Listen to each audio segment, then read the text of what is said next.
स्वागत है आप सभी का हमारे YouTube चैनल राज कहानी पर। आज हम आपको फिर से एक नई कहानी से रूबरू कराएंगे। हमारी आज की कहानी का नाम है घमंडी बहन। तो हम शुरू करते हैं हमारी इस नई कहानी को।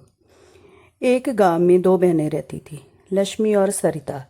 लक्ष्मी का कम पढ़े लिखे होने के कारण विवाह एक गरीब परिवार में हुआ। वहीं सरिता की सुंदरता के कारण एक अमीर व्यक्ति ने उससे विवाह कर लिया। अपनी सुंदरता का घमंड तो सरिता को पहले से ही था। विवाह के बाद उसे दौलत का भी घमंड हो गया।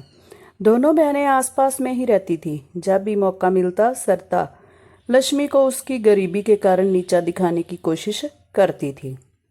एक दिन सरिता लक्ष्मी के घर आती है और कहती है, अरे लक्ष्मी, तुझे पता है मेरे पति ने अभी अभी मुझे सोने का हार दिलवाया है और तुम्हारे खेत के पास जो खेत है वह भी हम खरीद रहे हैं। तुमने तो शादी के बाद कुछ भी नहीं खरीदा होगा और कर भी क्या सकती हो। तुम्हारे पति के तो खाने के ठिकाने भी नहीं है, वह तुम्हें क्या खरीद कर देगा। लक्ष्मी को बुरा तो लगा, किंतु वह मन में सोच कर रह जाती है। लक्ष्मी के दिन बड़े ही तंग हाली में गुजर रहे थे। दो वक्त की रोटी भी बड़ी मुश्किल से मिलती थी। कई बार सरिता से मदद की गुहार लगाई और बोली, आज हमारे घर पर अनाज का एक भी दाना नहीं है। ऐसे में मेरे पति जमींदार के घर पर गए, मगर जमींदार ने पैसे देने से इनकार कर दिया। तो सरिता बहन, आज तुम थोड़े पैसे की मदद कर दो, फसल बिकते ही हम तुम्हारे पैसे लौटा देंगे। तो सरिता बोली, अरे बहन, तू आज पैसे मांगने आई है। अगर तू कल पैसे मांगने आती तो मैं तुझे थोड़े बहुत पैसे दे भी देती। मैंने तुझे बताया था कि तुम्हारे खेत के पास वाला खेत हम खरीद रहे हैं। तो आज सुबह सुबह मेरे पति घर में जितने भी पैसे थे सभी पैसे लेकर चले गए हैं। घर में आज पैसे नहीं है। ऐसे भी सरिता ने कभी उसकी मदद नहीं की थी। एक दिन लक्ष्मी ने सोचा कि सरिता ने भी पैसे देने से इनकार कर दिया, अब मैं क्या करूं। एक काम करती हूँ, मैं अपने भैया के घर जाकर उनसे पैसे मांगती हूँ, वह मुझे पैसे देने से मना नहीं करेंगे।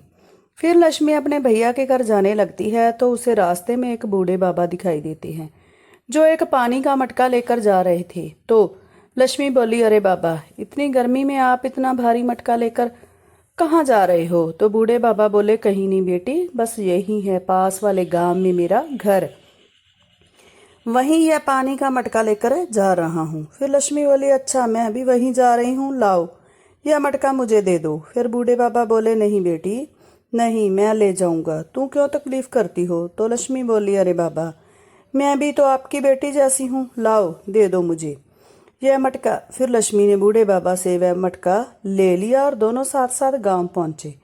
लक्ष्मी ने बूढ़े बाबा के घर तक वह मटका पहुंचा दिया और बोली, ठीक है बाबा, अब मैं चलती हूँ। और फिर वह अपने भाई के घर पर पहुंच गई, मगर उस समय उसका भाई घर पर नहीं था। तो लक्ष्मी बोली, अरे भाभी, भैया कहाँ पर है। तो उसकी भाभी बोली, वह घर पर नहीं है। तो लक्ष्मी बोली, मुझे भैया से बहुत जरूरी काम था। तो उसकी भाभी बोली, क्या काम है, मुझे कहो। फिर लक्ष्मी बोली, भाभी, मैं आपको क्या बताऊं, मेरे घर के हालात बहुत खराब हैं, हमारे पास तो एक वक्त के खाने के भी पैसे नहीं है। तो उसकी भाभी बोली, इसमें हम क्या कर सकते हैं, हमारे पास कौन सा पैसों का पेड़ है जिसमें से हम पैसे तोड़कर तुमको दे दें। हमारे पास अभी कोई पैसे नहीं है। ठीक है, पैसे के अलावा और कोई काम है तो बताओ, वरना यहाँ से जाओ। फिर लक्ष्मी उदास होते हुए कहती है, ठीक है भाभी, मैं चलती हूँ। भाभी ने उसे घर से भगा दिया। वह दुखी होकर अपने गांव वापस लौट जाती है।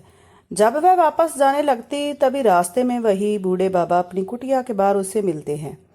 तो बूढ़े बाबा कहते हैं, अरे बेटी, इधर आओ। फिर लक्ष्मी उनके पास जाती है तो वह बूढ़े बाबा कहते हैं, अरे बेटी, तू इस गांव में किसके घर आई थी। फिर लक्ष्मी बोली, मैं अपने भैया के घर उससे मदद मांगने आई थी और अपनी पूरी कहानी बाबा को बता दी। तो बाबा बोले, बेटी, मेरे पास यह 3 घड़े हैं, इनमें से एक घड़ा तू ले ले। तो लक्ष्मी बोली, क्यों बाबा। तो बाबा बोले, अरे बेटी, तू इतनी दूर से पैदल चलकर आई है और पैदल ही चलकर जाना है। बेटी, अगर तुझे रास्ते में भूख लगे तो इस घड़े के अंदर लड्डू है, तो वह लड्डू खा लेना। फिर लक्ष्मी बोली, नहीं बाबा, मुझे कुछ नहीं चाहिए, आपने मुझसे इतना पूछा वही बहुत है। फिर बाबा बोले, अरे बेटी, ले लो, तू भी तो मेरी बेटी जैसी है। फिर बाबा के बार बार कहने से लक्ष्मी वह घड़ा बाबा से ले लेती है और कहती है, बाबा अब मैं चलती हूँ, वरना मुझे घर पहुँचने में शाम हो जाएगी। और फिर वह अपने घर की ओर जाने लगती है। आखिर वह घर पहुँच जाती है तो शाम को उसका पति कहता है, अरे लक्ष्मी, आज तुम अपने भैया के घर गई थी, आपको आपके भैया ने हमारी कुछ मदद की? फिर लक्ष्मी बोली, मैं वहाँ गई तो थी, पर भैया घर पर नहीं थे और भाभी ने तो मुझे घर से भगा ही दिया। तो लक्ष्मी का पति कहता है, अच्छा, इसका मतलब आज भी हमें दोनों को आज भूखा रहना पड़ेगा। तो लक्ष्मी बोली, नहीं, आज हमें भूखे नहीं रहना पड़ेगा। तो उसका पति कहता है, मतलब पैसे मिले हैं? तो लक्ष्मी बोली, अरे नहीं, जब मैं भैया के घर से वापस लौट रही थी तब मुझे रास्ते में एक बाबा मिले थे और वह बाबा ने मुझे एक लड्डू से भरा घड़ा दिया और बोला कि रास्ते में भूख लगी तो खा लेना, मगर मैंने वह लड्डू नहीं खाए। तो लक्ष्मी का पति कहता है, यह तो बहुत अच्छी बात है, जाओ फटाफट से वह घड़ा ले आओ, हम दोनों वह लड्डू खाएंगे। आज मैंने सुबह से कुछ भी नहीं खाया। तो लक्ष्मी बोली, रुको, मैं अभी लेकर आती हूँ। और जैसे ही लक्ष्मी उस घड़े को खोलकर देखती है तो वो चौंक जाती है और कहती है, बाप रे बाप, सोने के सिक्के, वह भी इतने सारे। फिर लक्ष्मी का पति कहता है कि क्या हुआ, और वह भी देखता है तो कहता है, बाप रे बाप, इतने सारे सोने के सिक्के, तुम्हें यह घड़ा किसने दिया? फिर लक्ष्मी बोली, मैं सच कह रही हूँ, मुझे यह घड़ा उस बाबा ने ही दिया था। फिर लक्ष्मी का पति कहता है, अरे भगवान, मुझे तो अपनी आंखों पर विश्वास नहीं हो रहा है, मुझे तो लगता है कि ऊपर वाले ने हमारी सुन ली। फिर लक्ष्मी बोली, आप सच कह रहे हो। लक्ष्मी और उसके पति का खुशी का कोई ठिकाना नहीं था। फिर वह दोनों गांव में खेती के लिए जमीन खरीदते हैं और लक्ष्मी की तकदीर देखकर सरिता को बहुत जलन हो रही थी। वह अपने पति से कहती है, अरे सुनो जी, यह मेरी बहन इतने पैसे वाली कैसे बन गई? उसके पास इतना धन कहाँ से आया? कुछ दिन पहले तो यह मेरे घर भिखारी बनकर भीख मांगने आई थी और अब तो हमसे भी ज्यादा पैसे वाली हो गई। फिर सरिता का पति कहता है, हाँ, मैं भी वही सोच रहा हूँ, पहले तो तुम्हारी बहन का पति लोगों के खेतों में काम करता था और एकदम से इतना पैसा कहाँ से आया? मगर अभी कुछ दिन पहले मैं तुम्हारी बहन को तुम्हारे भाई के घर जाते हुए देखा था। तो सरिता बोली, क्या, भैया के घर की? और हाँ, मुझे तो लगता है कि भैया के घर से तो इतनी सारी धन दौलत लेकर आई होगी। तो सरिता का पति कहता है, मगर तुम्हारा भाई कैसा है जो सारा धन एक बहन को दे दिया? उसकी बहन तो तुम भी हो, भाई के लिए दोनों बहनें एक समान है, तो फिर दोनों बहनों को बराबर का हिस्सा देना चाहिए। तो सरिता बोली, तुम बिल्कुल ठीक कह रहे हो, भैया की संपत्ति पर जितना उसका अधिकार उतना मेरा भी। हम कल सुबह ही मेरे भाई के घर चलेंगे। फिर वह दोनों सुबह सुबह अपने भैया के घर उनसे मिलने जाते हैं। उन्हें भी रास्ते में वही बाबा मिलते हैं। तो वह बाबा कहते हैं, अरे बेटी, ज़रा तुम इस मटके को उठाकर मेरे कंधे पर रख दो। तो सरिता कहती है, क्या तुम अपना काम खुद नहीं कर सकते? फिर वह बूढ़े बाबा कहते हैं, मैं अभी बूढ़ा हो गया हूँ, मुझसे ज़्यादा वजन नहीं उठाया जाता, कृपया करके तुम यह मटका मेरे कंधे पर रख दो। फिर सरिता कहती है, तो क्या मुझसे पूछकर बूढ़ा हुआ था? खुद ही तो हुआ है। तो उसका पति कहता है, अरे तुम भी कहाँ इस बूढ़े की बातों में पड़ रही हो, जल्दी जल्दी चलो, हम घर पहुंचने वाले ही हैं। फिर वह लोग उस बाबा की मदद किए बिना ही वहां से चले जाते हैं और वह अपने भाई के घर पहुंच जाते हैं और अपने भाई भाभी से कहती है, भैया भाभी, अरे कुछ दिन पहले यहाँ पर लक्ष्मी आई थी? तो उसका भाई कहता है, हाँ सरिता, थोड़े दिन पहले लक्ष्मी आई थी, तो मगर मैं उससे नहीं मिला। जब वह घर आई थी तो मैं बाहर था, घर पर तुम्हारी भाभी ही थी। तो सरिता अपनी भाभी से पूछती है, भाभी तुमने उसे कुछ दिया था? तब उसकी भाभी कहती है, मैंने तो उसे कुछ भी नहीं दिया, हमारे पास कुछ होगा तो ही उसे कुछ देंगे। फिर सरिता बोली, इसका मतलब आपने उसे कुछ नहीं दिया है, भैया हम चलते हैं। तो सरिता के भैया कहते हैं, अरे अभी अभी तो तुम लोग आए हो, खाना खा कर जाना। तो सरिता कहती है, नहीं, हम लोग तो यहाँ से निकल रहे थे, सोचा भैया से मिलते चलते हैं, अभी हम चलते हैं।